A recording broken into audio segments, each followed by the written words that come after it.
Mr. Thompson, what is your book, Policy Kings, all about?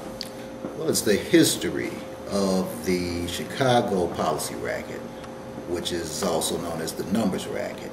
And for the younger of your viewers who may not know the connection, it's what you know today as the state lottery.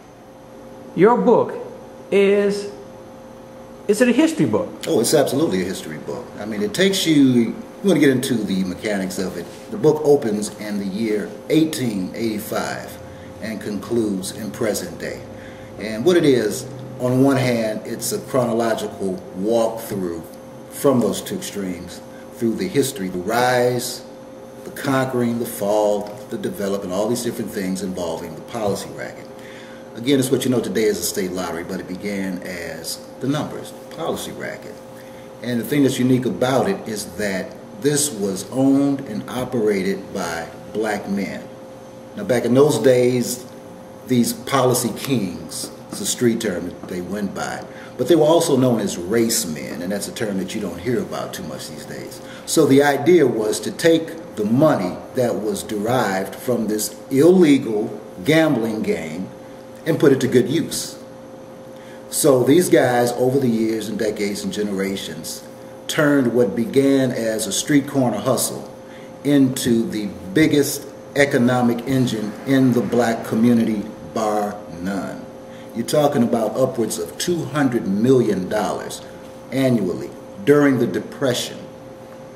Yeah, show me a black institution that does that today. Let's go back. Explain for the younger viewers what was the numbers. The numbers. You come up with a number combination that you bet on. Now, the system in Chicago was based on a number system from 1 to 78. So these little pellets that contain the individual numbers on slips of paper, and you use a little stylus to push the number out. So these are numbers, these little pellets are in this drum, which is essentially where the term the wheel comes from, the policy wheel.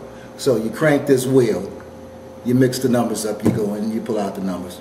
So this was done basically twice a day, and sometimes in the better days or the better years of its operation, you had 4 drawings a day. So there's the AM, the PM, there's a midnight drawing, and somewhere in between all that, they squeezed in a 4th drawing. You had 2 books. There's the one-legged book and the two-legged book. Two-legged book is 24 numbers, and the one-legged book is half that. So all these various number combinations that you could win by.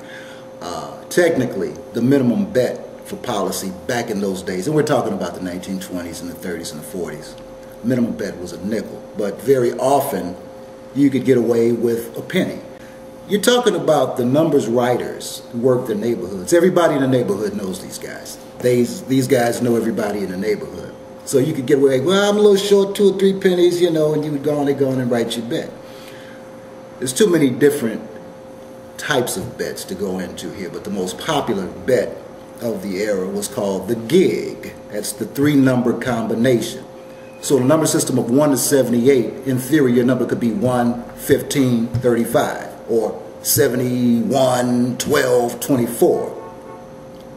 The gig today, under the state lottery, is called the daily game. All right, we're talking about the most popular bet, though there were many different types.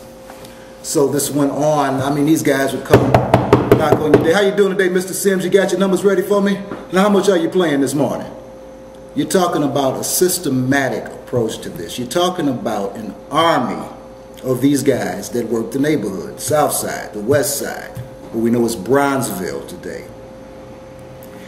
But I tell you something too, I think there were probably more women working in this business than men were. That's another story. But to answer your question, that's the numbers.